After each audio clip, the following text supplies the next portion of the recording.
8일을 잊을 수가 없습니다. 왜냐하면 76년도. 예, 제가 대학 1학년 때 예수님을 처음 만났는데 네. 제가 광주의 명문고등학교인 광주 일고를 나왔습니다. 아유. 광주 일고는 절반은 750명 중에 절반은 서울대를 갑니다. 네, 네. 그리고 조금 좀 약하면 연고대를 가고 네. 전남대 의대와 그다음에 조선대학교 의대를 가죠. 네. 근데 저는 전남대학을 들어갔으니까 네. 당시 저는 제 인생이 끝났다고 생각했죠. 10대니까 열등감과 패배감에 죽고 싶을 만큼 좌절하고 있을 때 사실 전남대학교도 들어가기 엄청 엄청 힘든 어려운 곳인데. 저희들 학교 때는 좀 그랬습니다. 네. 어쨌든 간에. 네. 그런데 우연히 길가에서 만난 친구가 너 대학 가면 CCC 가라 그래요. 네. CCC가 뭔데 그랬더니 시시한 곳인데 한번 가보래. 오. 그래서 제가 이제 CCC를 가게 된 게 제 네. 인생의 역사가 바뀐 거죠. 아, 친구의 예. 한마디 때문에. 예, 친구의 한마디 때문에. 네. 저는 이제 제가 스스로 친구들을 데리고 갔는데 나이가 좀 지긋하신 분이 계셔서 교수님인 줄 알았어요. 교수님 CCC가 뭔지 좀 알러 왔습니다. 그랬더니 교수가 아니고 간사라고 그랬어요. 간사란 말을 처음 들어봤어요. 예, 예. 근데 저는 참 착한 사람이어가지고 골방에서 사형리를 읽어주시는데 그냥 그대로 순수하게 예수님을 영접했죠.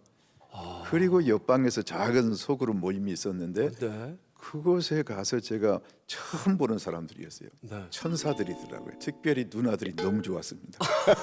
누나들이 그렇게 해서 이제 예수님을 만나게 됐고, 그래서 그 다음 날부터 아침 모임, 점심 모임, 저녁 모임 하루에 3번씩 이제 CCC 모임에 간 거죠. 아, 그 천사들 예, 예. 누님들도 많고 너무 좋아서. 그런데 목사님 죄송한데 아까 전에 예. 이렇게 부부상도 받고 이런데 입 조심 안 하셔도 아까 다 알고 있는 사실입니다. 사모님 다 알고 예, 있는 다 알고 사실이죠. 있는 그런데 제 인생의 이제 결정적인 계기는 네. 4월 5일 날 여수의 애양원이라고 네. 음성 나간 자들이 계신 곳이에요. 예, 예. 그곳에 이제 어르신들하고 우리 CCC하고 영친 자매 결연을 맺어가지고 네. 1년에 한두 번씩 가서 네. 서로 교제하는데 제가 그곳에 이제 따라가게 된 거예요. 예. 근데 그곳에 김중훈 목사님 친구이신 양재평 장로님이 네. 그날 간증을 하시더라고. 말씀을 전해 주시는데 네. 무슨 말씀이시냐면 당신은 초등학교를 졸업할 때 김중훈 목사님보다 성적이 나쁘지 않았대요. 그리고 아버님이 일제강점기 때 면장이셨고 할아버지는 만호셨고, 네. 그러니까 굉장히 유력한 집안에서 태어나서 머리도 영리해가지고 광주 제1고등보통학교, 그리고 서울대 전신이 경성제국대학교, 예. 동경제국대학교까지 갈 꿈을 가지고 있었는데 엘리트 코스. 그렇죠. 네. 그랬는데 당신이 이제 문둥병이라고 그랬죠. 요즘 한센 씨. 아. 그 문둥병에 걸리셔가지고 네. 어쩔 수 없이 선교사님들이 세운 이제 애양원으로 들어가신 것이에요. 근데 그곳에 가가지고 이제 신앙 서적들을 보면서 예수님을 만났는데 나중에 이분이 이제 시각장애인이 됩니다. 아이고야. 그런데다가 나병 환자들은 손가락 마디마디 다 끊어져 버려요. 네. 네. 그냥 이보다 더 비참할 수가 없어요. 네. 일본의 어느 분은 간증 책을 하나 썼는데 무슨 책이냐면 아버지가 이제 그 가게를 하셨는데 그 가게에서 일을 도와주다가 화재가 일어나 가지고 이제 시각 장애가 됐어요. 그런데 점자를 통해서 하나님을 만난 거예요. 점자를 배워 가지고. 네. 그래서 그 책 제목이 뭐냐면 나의 눈은 무엇을 보았는가? 나는 2개의 눈을 잃어버리고 10개의 눈을 얻었노라. 아멘. 기가 막힌 얘기죠. 내가 새로 얻은 이 10개의 눈, 점자를 통해서 만난 하나님을 노래. 그런데 양재평 장로님은 2개의 눈도 잃어버리고 점자마저도 할 수 없는. 네. 그래서 하나님 앞에 따지려면 따질 수 있는 사람이래요. 네. 어떻게 사랑의 하나님이, 공평하신 하나님이 초등학교 동기 동창을 데려다 놓고 한 사람은 세계적인 영적 지도자로 만들어 놓고 한 사람은 가장 인생의 처참한 쓰레기통과 같은 곳으로 놓을 수가 있느냐. 막 따지려면 따질 수 있는 사람이래요. 그런데 하나님을 만나고 나니까 김중훈 목사님이 소명의식을 가지고 살아간다고 하면 자기는 거기에 못지않는 환희와 감격 속에 하루하루를 살고 있다. 그러면서 뭐라고 하시냐면 하나님의 사랑을 지독한 사랑이다. 세상에서 뭔가 유명한 사람이 되어서 스타처럼 살지 모르겠는데 하나님이 너하고 나하고 단둘이만 사랑하자, 뜨겁게 사랑하자 해서 문둥병에 걸리게 해가지고 애양원이라는 곳으로 끌어오셔서 그곳에서 하나님만 사랑할 수밖에 없는 그래서 성경을 완전히 다 외워버리시는 거예요. 네. 그러니까 우리는 로마서 8장만 외우려고도 힘들어요. 힘들죠. 그분은 신구약 성경 전체를 다 외워버리시는 거예요. 야. 그러면서 도전하시기를 나는 비록 육체적으로는 문둥병자지만 여러 젊은이들 가운데 인생을 좌절하고 절망하고 낙심하고 산다면 여러분은 영적으로 문둥병자입니다 이러더라고요. 와, 명언. 그러면서 당신이 이렇게 감격 속에 살 수 있는 것은 이론도 아니고 철학도 아니고 종교도 아니고 예수님과의 만남이라고 이렇게 얘기하시면서 여러분들이 예수님을 만나야 됩니다. 그 얘기를 들을 때 제가 그분하고 비교를 해봤어요. 그렇게 간증을 하신 거예요. 저는 그렇게 간증을 하시면서 말씀을 해주시는데 네. 저는 명색이 젊음이 있고 건강이 있고 그래도 광주 전남에서 가장 좋은 전남대학을 다니고 있고 네. 한 가지 것도 불리한 조건이 없는데 저는 죽고 싶을 만큼 열등감과 패배감에 사로잡혀 살고 있고 네. 그분은 저보다 좋은 조건이 아무것도 없는데도 날마다 환희와 감격 속에서 기쁨 속에서. 그래서 제가 30분 동안 손양원 목사님 묘지 옆이었는데 네. 통곡을 하면서 울었습니다. 그게 이제 제 삶의 완전한 변화. 제 SNS에 언제나 타이틀이 변함없는 하나님의 사람 이종석 목사. 하나님의 사랑. 그렇게 살고 있습니다. 예.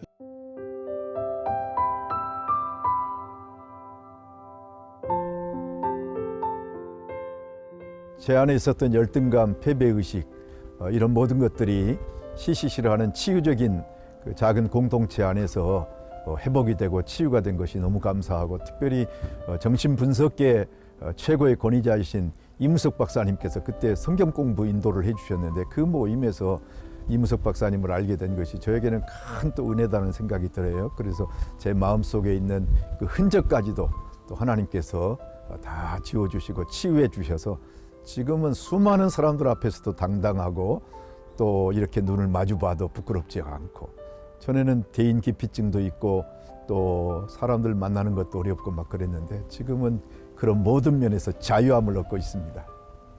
사실 이렇게 소명이라는 게 생기잖아요. CCC를 내가 섬겨야 되겠다라는 소명은 어떻게 받으시게 된 거예요? 이게 1학년 가을이거든요. 김주곤 목사님이 광주의 목회자들 대상으로 선교 세미나 강사로 오셨어요. 근데 1학년인데 우리 간사님이 목사님 오시니까 같이 가자 하고 따라간 게 이제 10월 가을이었는데 그때 메시지가 에레미야 예가였어요.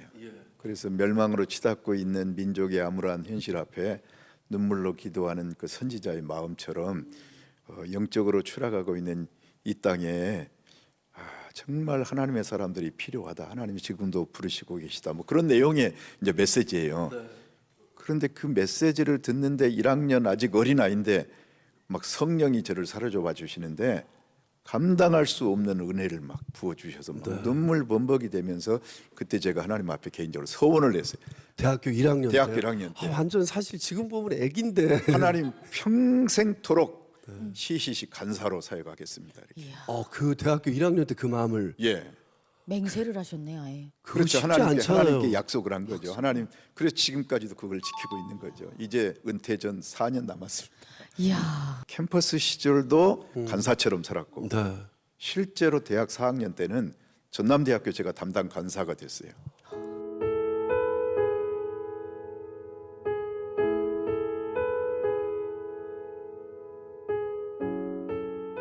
(41년) 가까이 CCC 간사로 사역하면서 너무도 많은 일들이 있었는데 첫째는 김중곤 목사님을 만난 것이 제 인생의 최고의 은혜라는 생각이 들고요. 그분의 리더십과 복음을 향한 뜨거운 열정들, 그리고 제가 대학 시절에 섬에 있는 작은 교회 전도봉사를 갔는데 그곳에서 고등학교 3학년이었던 한 학생을 이제 만날 수가 있었어요. 근데 그 학생이 나중에 CCC에서 훈련을 받고 CCC 간사가 되고 우리나라에서 가장 많이 북한을 다녀온 북한 전문 사역자로 사역을 했던 이관우 간사님이라고 지금 이제 고인이 됐습니다.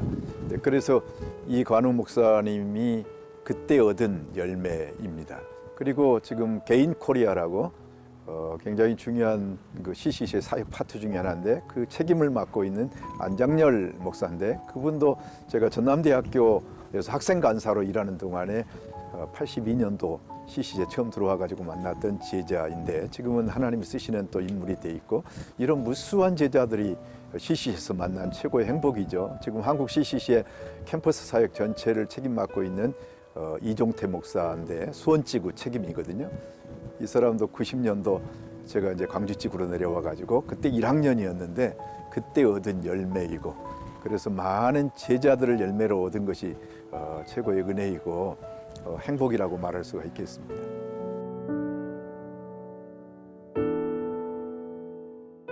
저는 이제 아들이 결혼하고 나서 아들이 있었는데 사실 결혼했을 때 많이 가난했죠. CCC 간사하니까. 그럼에도 불구하고 너무 행복했어요. 6년간 교제하다가 네. 헤어지지 않고 한 집에서 산다는 것 자체가. 이제 집에 안 데려다 주고. 편지 안 쓰고. 예. 그런데 목사님 그러면 CC 이 교회에서 만나셨어요, 사모님은? CC에서 만난 캠퍼스 커플이. 이야. 그런데 네. 아이를 낳았는데 이 아이가 9개월째 심장이 안 좋았어요.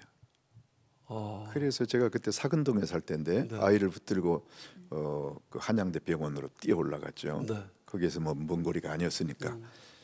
그런데 한양대 병원에서 안 되겠다고 빨리 서울대 병원으로 가라고 그래서 서울대 병원으로 갔는데 이 아이 오래 어렵다고 심장이 막 부었어요. 9개월인데 어떻게?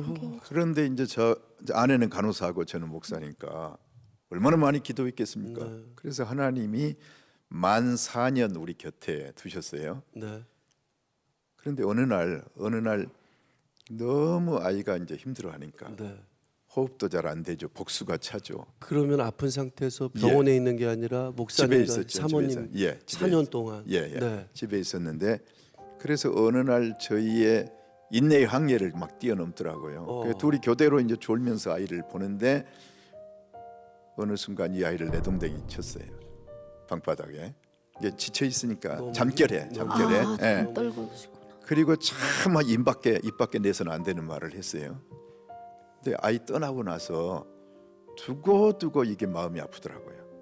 그때 누군가 우리 아이 곁에서 2시간만 아이하고 함께 잠을 자줬으면 놀아줬으면 우리가 그런 실수 안 했을 텐데. 그래서 아이 떠나고 나서 저하고 제 아내하고 침상에서 기도하면서 네. 광주에서 호스피스를 시작했습니다. 임종 말기 환자들을 돕는. 아, 그래서 그걸 이제 계기로 호스피스 사역을 하다가 IMF 때 이제 네. 동부노인복지관을 위탁받아 가지고 CCC는 원래 이런 사역하는 곳이 아니잖아요. 네. 캠퍼스 사역하는 곳인데 그래서 유일하게 저희가 이제 노인복지관을 위탁받아 가지고 지금까지 28년 동안 하는데 하나님의 사람들이 운영을 하니까 잘할 수밖에 없잖아요. 네. 이제 복지시설은 3년에 한 번씩 평가를 받습니다. 지금까지 6번 평가를 받았는데 네. 전국에 수많은 노인복지관이 있는데 그 중에서 1등을 2번이나 했어요. 그게 진짜 어려운 일이에요. 제가 그거 하나님의 알고 사람들이 있어요. 하니까. 목사님 예. 제가 계속해서 목사님 왜 이렇게 인상이 좋으세요? 그랬는데 그런 예. 정말 아픔이 있는지 전혀 몰랐어요, 목사님. 아닙니다. 목사님 정말 죄송한데 하늘에 먼저 보낸 아이 이름이 어떻게 돼요? 화목입니다. 화목이요. 예. 그러면- 하나님이 주신 선물이 많아요. 이 아이가 떠날 때 우리에게 준 선물들이죠. 제가 글을 쓰기를 첫날에 드린 선물이라 그랬는데 네. 제가 서울에서 그 황성주 박사님하고 네. 샬롬 교회라고 네. 네. 주로 서울대 출신들로 해서 한 50명이 교회를 시작을 했어요. 네. 라브리 공동체처럼. 그런데 이제 김중호 목사님이 89년 12월 12일 날 이종석 간사가 광주로 내려갔으면 좋겠다고. 네. 그런데 그때 가장 이제 큰 마음의 부담은 아들을 포기하는 것이에요. 그때는 우리나라 심장 이식도 안 되고 네. 겨우 판막 정도 뭐 이제 조금 고치는 정도죠. 서울대만 소년 그 아이들 이제 그 심장 전문의가 있었고 네. 전남대학은 그때만 해도 없었고. 그런데 광주로 내려오면 마치 아들을 포기해야만 될 것 같더라고요. 네. 그런데 그때 제가 경건의 시간에 보던 말씀 중에 네. 요셉이 베냐민을 데리고 오라고 그러잖아요. 네. 그때 야곱이 베냐민과 요셉을 너무 사랑했는데 요셉은 이미 죽은 것으로 알고 있고 네. 이 아들만큼은 보낼 수가 없는 거예요. 그런데 안 보낼 수가 없는 상황에 야곱이 이런 결심을 해요. 자식을 잃으면 이르리이다. 그 말씀을 하나님이 제게 꽉 주시는 거예요. 그래서 눈물을 머금고 하나님 내려가겠습니다 하고 90년 1월 1일부로 이제 광주지구 대표로 내려온 거죠. 오자마자 1년 만에 네. 제 품에서 아이가 떠나갔죠. 그래서 이 화목이로 인해서 저하고 제 아내하고 이제 저도 이제 교수를 했고 아내도 교수를 했고 네. 또 밖에서 이렇게 이제 주는 사례들 있잖아요. 네. 이걸 모아가지고 화목장학금을 만들었습니다. 그래서 화목장학금으로 어려운 형제들 돕는 일들을 하고 있고 네. 그 아이 덕분에 노인복지관을 하게 되므로 제가 단순한 그저 목회나 캠퍼스 사역만 하는 게 아니고 네. 지역사회 안에서 종합적인 이런 전인적인 사역을 할 수 있는 계기를 만들어준 게 우리 화목이에요. 화목이가 하나님 곁으로 이제 가면서 슬픔에만 짓눌려 있는 게 아니라 내가 화목이를 위해서 어떤 일을 해야 할까? 하나님이 나한테 왜 이런 시간을 주실까? 내가 화목이를 위해서 이러이러한 일을 해야 되겠다 이렇게 결심하신 목사님과 사모님이 대단하시다고 생각이 들고요. 네. 저도 자녀가 있잖아요. 예. 지금 18살짜리랑 3살짜리가 있는데 예. 3살짜리 정말 건강한데도요. 감기 콧물 한번 나와도요. 저녁에 밤에 기침하는 것도 마음이 너무 아프지 않아요? 맞아요. 애가 아픈데 저는 이 마음이 너무 이해되는데 애가 아픈데 애가 막 보채고 하면요. 화가 나 있어요. 내가 내일 일을 해야 되는데 왜 이러는 거야? 우리가 어쩌다 한번 아파도 이렇게 이 인성이 이게 이 절제가 잘 안 돼요 이게. 맞아요. 예민해지죠. 아니 이거는 사실 목사님 잘못이 아니고 사람의 인내에 한계가 있죠. 한계가 맞아요. 이거 진짜 한계가 어쩌다 하루 있어요. 이틀 아파도 한계가 이러는데 있어요. 4년을 이렇게 아팠으면 맞아요. 아, 목사님 인상 보고 저는 너무 이렇게 계속해서 행복한 일만 그리고 행복한 목회를 하시는 분이다라고 생각을 했는데 세상에서 제일 아픈 시간을 가지고 계셨네요, 목사님.